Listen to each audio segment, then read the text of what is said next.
On vit une époque vraiment folle. Vraiment, je vous le dis très clairement, cette vidéo aurait pu faire un titre putaclic, je pense que vous le voyez. Mais là, vraiment, j'ai besoin d'en parler. Il y a vraiment quelque chose qui arrive très très fort. Là, c'est le moment justement de vous mettre à l'automatisation, à l'IA, si c'est pas déjà le cas, sur vos business ou même dans votre vie particulière. Là, il y a une grosse avancée. Bonjour, bonsoir à tous, ici Feu SEO dans vos oreilles. Aujourd'hui, on va parler d'un modèle inconnu et qui est vraiment innovant. J'ai pu faire des tests assez probants, que ce soit sur du code, sur du SEO ou même de l'automatisation classique. Ce modèle du coup s'appelle Quasar Alpha. Il est vraiment, je veux dire, est vraiment exceptionnel. Il commence vraiment à perdurer. Il est sorti le 2 avril sur OpenRouter, conseille de le tester. Il est meilleur que Claude 3.7, donc c'est peu dire. Et surtout, il est gratuit avec 1 million de contextes. Donc là, vraiment, niveau summum, d'ailleurs, il est plus rapide, il me semble, on verra ça par la suite. On va faire un petit comparatif avec Claude 3.7 sonné, mais il est vraiment exceptionnel. Donc juste avant de commencer justement ce nouveau modèle, n'hésitez pas à vous abonner, à mettre un j'aime et à commenter pour voir si vous avez fait des tests les plus probants. Trouvez un peu les tests que j'ai fait, mais vraiment c'est vraiment exceptionnel. Si vous n'avez pas vu ma vidéo sur Klein justement, vous pourrez utiliser justement ce modèle avec du coup les conseils que je vous donne. Ça sera vraiment bien et puis surtout ça vous coûtera 0 €. Donc on arrive du coup sur une petite présentation du coup de Claude 3.7 Sonnet. Donc actuellement c'est le modèle le plus puissant des LLM tout confondu, très fort en sciences, très fort en marketing, très fort en SEO et surtout très très bon en code. On peut vraiment coder entièrement des applications avec ça. Le seul inconvénient, enfin même il y a 3 inconvénients sur certaines ressources en fait. Donc là je suis sur OpenRouter qui concentre, qui regroupe tous les LLM de toutes les entreprises qui sont disponibles. Voilà, Claude 3.7 Sonnet, développé par Anthropic. Écoute, en input, donc en data que l'on lui donne 3 € par million de tokens et 15 € du coup par output de tokens, en millions toujours. À titre de comparaison, des modèles, on va dire, entre parenthèses normaux, coûtent entre 1 en input et 5 à peu près en output. Donc là, on est vraiment sur un modèle très très cher, mais forcément, il est très cher mais très compétent, on va dire. Donc c'est vraiment super intéressant de l'utiliser pour tout ce qui est code ou pour tout ce qui est rédaction web. Le problème c'est que voilà, ça revient cher en fait. On est par exemple sur un article de blog, on peut être à 50 centimes, 20 centimes, ça dépend, on va dire le nombre de tokens. Mais voilà, on va voir comment pallier ça avec ce nouveau modèle. Second inconvénient, on a 200 000 de contexte. Alors 200 000 de contexte, ça va si vous faites des articles de blog, de la rédaction IA ou autre chose. 200 000, ça correspond à peu près, de bêtises, mais à un roman de 150 pages.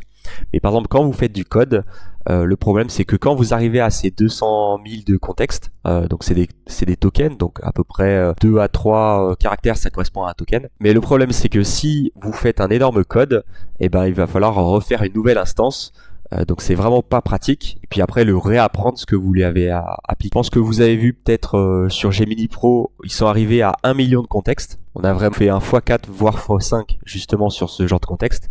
Et là on peut le voir aussi, taux d'écriture, c'est le taux d'écriture par seconde de token. Là on est vraiment supérieur par rapport à Claude. Le problème c'est que Claude reste le meilleur et voilà. J'aime bien OpenRouter parce que justement ça vous permet de comparer les deux modèles. Je vous ferai un petit test par la suite, mais voilà. Et donc voilà, en rajoutant du coup ce prix assez cher en fait par rapport aux autres LLM. Bon, ça vaut son prix, mais ça reste quand même assez cher. Et le fait que vous ayez que seulement 200 000 de contexte, de tokens de contexte, on se sent assez limité. On veut pousser le truc assez loin, sachant que Claude 3.5 était sorti l'année dernière. Et que là ils ont remis une couche en 3.7. Il y a une légère différence, je trouve. Ça dépend après quel langage de code vous utilisez pour coder du coup avec vos différents outils. Mais il y a quand même une nette amélioration, sachant qu'en plus Anthropic développe leurs propres outils, leurs propres fonctionnalités, on va dire. Et du coup on arrive sur Quasar Alpha. Quasar Alpha du coup qui est un LLM uniquement disponible sur OpenRouter. D'ailleurs, je vous conseille toujours, si c'est pas déjà le cas, de vous faire un compte sur OpenRouter et qui permet du coup d'avoir 1 million de contextes, 0 en input, 0 en output, donc gratuit, vraiment aucune limite, à part ceux de votre abonnement, enfin ceux de votre compte à 250 il me semble ou 200 de requêtes par jour, mais avant que vous fassiez les 200 requêtes par jour, il y a de la marge et on voit que même en max output on est à 32K, ce qui est un petit peu moins que forcément Claude 3.7 Sonnet, mais après on peut lui redemander de retrouver un petit peu ce pattern. Après 32K ça reste quand même assez exceptionnel. Donc voilà, mis à part ce max output de 32K de tokens, on est vraiment sur un modèle là vous pouvez pas trouver mieux, sachant que là on peut regarder, je vous conseille toujours d'aller regarder sur le ranking. Alors moi je suis plutôt SEO, voilà, hop. Et on va regarder, voilà, il est en train de dépasser du coup Claude, forcément parce qu'il est en gratuit, parce qu'il est meilleur, et vous allez le voir par la suite. Donc voilà, j'ai voulu savoir un petit peu qui avait fait, parce qu'en fait il est uniquement disponible sur Pornhooter, il y a vraiment pas de fournisseur, on sait pas qui c'est. On estime que dans la communauté c'est, on va dire, quelqu'un qui a fait un fork du coup de GPT-4. On sait pas comment, on sait pas pourquoi. Il a été cloqué du coup sur GPT-4 et que la database remonte du coup sur octobre 2023. On peut lui demander directement, t'es validé du coup. On peut pareil lui poser la question par qui as-tu été entraîné. Donc c'est un OpenIA, voilà. Et moi ce que j'ai remarqué du coup dans mes tests, c'est que surtout il n'y a pas de trop grosse empreinte IA en termes de en conclusion, en relative 2. Après sur des prompts un petit peu compliqués, je peux comprendre qu'il n'y est pas, mais on n'a pas vraiment ce pattern. Et pareil quand on le place, un scannage de texte directement, quand vous en trouvez sur 0GPT check mettons AI content, et on arrive sur du presque 100% humain, avec un bon prompt on va dire raisonnable. Donc là on est vraiment sur une IA très performante et qui en plus est gratuite, donc en fait autant en profiter. Donc là on se retrouve pour les tests du coup sur VS Code. On va tester un petit peu de quoi il en est l'air, comment il fonctionne. Donc là je le fais, j'ai jamais fait vraiment, hop, je colle directement un petit prompt. Donc là on lui demande directement de créer une petite boutique en HTML. Donc vraiment on part de zéro, on lui demande juste de créer une page d'accueil, une page de collection, une page produit. Et on va voir ce qu'il va nous faire du coup par rapport toujours bien sûr avec Claude. Parce que je rappelle, Claude ça rend le meilleur pour le moment sur du code et même on va dire sur des termes on va dire scientifiques. Donc à voir justement ce qui va nous faire du coup sur le truc. D'ailleurs on voit que c'est franchement très rapide, hein. Là j'ai juste eu à bouger soit de cliquer sur le auto-approve, parce que forcément derrière ça fonctionne pas aussi bien. Mais voilà, là il nous a déjà créé le CSS, la page, et on va voir ce que ça donne du coup à la fin. Petite mention d'ailleurs, voilà, on est à 1 million de contexte, donc là il en a utilisé 15 000. C'est rien du tout, hein, vraiment. Voilà, vous pouvez vraiment le charbonner vraiment sec quoi. Et pareil, toujours d'API cost 0 puisque le modèle coûte 0 comme je l'ai dit. Donc voilà, 30 secondes après que la page, en fait, la génération de code a été faite, on peut se retrouver directement. Alors je lui ai simplement demandé de l'HTML et du CSS, hein, je lui ai pas demandé des trucs très subtils, mais on voit bien que franchement ça fonctionne bien. On voit pas d'erreur de code. Il me semble pas. Peut-être un load resource justement sur les images. Ouais, voilà, avec un placeholder. Mais en vrai, ça se règle assez facilement. Et franchement, il a été vraiment très très rapide. Je vous ai dit, ouais, on va dire en moins d'une minute, il nous a fait 4 pages plus le CSS. Donc on va vraiment, je pense que si on lui demande du React, je pense qu'il va vraiment tout dégommer. Et pour des petites applications ou même pour on va dire des blogs sans CMS, ça peut être vraiment exceptionnel de l'utiliser par rapport à Claude, quoi. Donc on est vraiment sur un LLM de qualité. Il aurait pu nous faire vraiment des trucs très très bouillons. Après je lui ai demandé quelque chose de simple, mais franchement c'est vraiment bien. Donc pour le tester, vous avez deux possibilités. La version la plus simple, c'est d'aller directement sur OpenRouter et d'aller dans chat, puis d'ajouter un modèle et de taper Quasar. Moi je l'ai déjà fait. D'ailleurs il y a Llama 4 aussi, je vous conseille de regarder. Mais on n'est pas là pour ça, on est là pour du coup tester du coup la différence entre Claude 3.7 Sonnet et Quasar Alpha. Et si vous faites ça, alors vous décochez bien sûr Web Search, mais si vous faites ça, si vous ajoutez ces deux modèles, on va dire le terme de rédaction, ou même si vous voulez l'utiliser sur autre chose. Donc là, pour juste à titre d'exemple, je vous ai fait un petit prompt du coup classique, hein, créer un article sur comment arroser ses radis. Je vous déconseille du coup de faire ça, enfin en tout cas de poster ce genre de choses sur votre blog, sur votre site internet. Faites un prompt vraiment radical, ajoutez un style d'écriture, de la data, enfin voilà, il faut vraiment faire quelque chose de pratique. Là c'est juste pour comparer en fait les deux par rapport à du coup Claude 3.7 Sonnet et Quasar Alpha. Donc là voilà, ce qui nous a sorti Quasar Alpha par rapport à Claude. Voilà, il nous parle de fréquence, il nous parle d'arrosage. On voit que c'est un peu différent, on va dire, la terme d'écriture. Si en version neutre, si par exemple, je vois tendre et juteuse, généralement ça GPT il le sort jamais en fait. Si vous êtes par exemple sur la niche du jardinage, il nous donne pas mal de détails en vrai. Et par rapport du coup à Claude 3.7, là Claude 3.7 est plus vraiment dans l'effet scientifique. On voit que là ça contient encore 95% d'eau, arrosage régulier. Il reste assez flou en fait en soi. Il n'a pas trop compris que c'était vraiment la thématique du jardinage. Alors j'aurais pu en prendre une autre, hein, mais c'est juste pour vous montrer un titre d'exemple.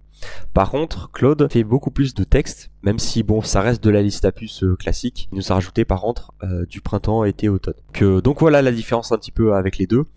Mais forcément, moi je vous conseillerais dans tous les cas, que ce soit de la rédaction ou du code, d'utiliser Quasar, vu qu'il est gratuit et vu qu'il est meilleur. Et du coup, je vais vous donner un exemple d'article que j'ai fait. Donc là, forcément, je vais pas vous montrer mon N8N, je l'ai déjà, on va dire, compilé avec Quasar Alpha. Là, ce que j'ai voulu faire, c'est un truc un peu plus innovant, c'est de faire un article de blog directement sur Quasar Alpha. Moi, je vais directement chercher de la data sur Internet, voilà. Et après, je la redonne à Quasar Alpha avec un style d'écriture précis et je recompile tout.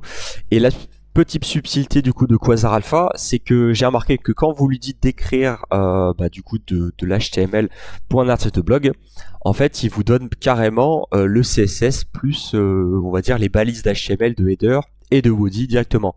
Il vous donne pas juste on va dire le H2, le contenu en fait en lui-même. Et donc voilà, on arrive sur ce genre de contenu. Donc là on voit que c'est vraiment très précis. On a la rapidité par rapport aux autres modèles. On voit qu'il a pris Gemini Pro 2.5, mais parce que moi je lui ai donné pas mal de data en fait à manger. C'est vraiment aussi l'intérêt du coup de faire un beau prompt et du coup de lui donner justement cette data à manger pour qu'il fasse du contenu excellent qu'il ait juste à rédiger. Et voilà, il nous compare en fait Quasar Alpha avec Claude 3.5. On voit pareil que le contexte est pas mal et il rentre beaucoup dans le détail. On voit que voilà, fenêtre contextuelle colossale.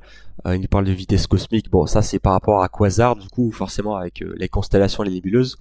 Je lui ai demandé un style un peu plus précis en termes de scientifique et un petit peu marketing. Forcément derrière ça change la donne. Et on voit qu'il nous a fait un bel article quand même par rapport à sa performance quoi. Bon forcément il serait peut-être un peu biaisé sur sa propre nature on va dire, mais je pense qu'il n'a pas conscience parce que je l'avais nommé et il s'était dit du coup que c'était un GPT-4, donc assez surprenant en vrai. D'ailleurs j'ai remarqué que si vous lisez un petit peu ce paragraphe, en fait ça serait un espèce de fork de GPT-5, donc c'est assez surprenant en vrai. C'est vraiment bien, franchement il nous a fait vraiment un article de qualité. J'avais regardé du coup un petit peu avec la data que je lui avais envoyée. Il a quand même rajouté du contexte, de l'évolution et tout. Donc là vraiment on est sur quelque chose d'exceptionnel. Enfin je trouve, vraiment j'ai jamais vu un LLM faire ça. Et pareil je l'ai mis dans des AI detectors. Et pareil rien du tout. Aucun pattern, aucun machin.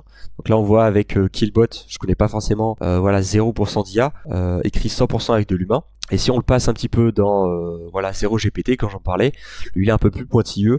Et là on a vraiment 1,59 d'IA GPT ou autre chose. Et en fait c'est simplement en fait le tableau que du coup qu'il a fait sur du coup la comparatif des LLM. J'espère que cette vidéo vous a plu. N'hésitez pas à vous abonner et à mettre un j'aime.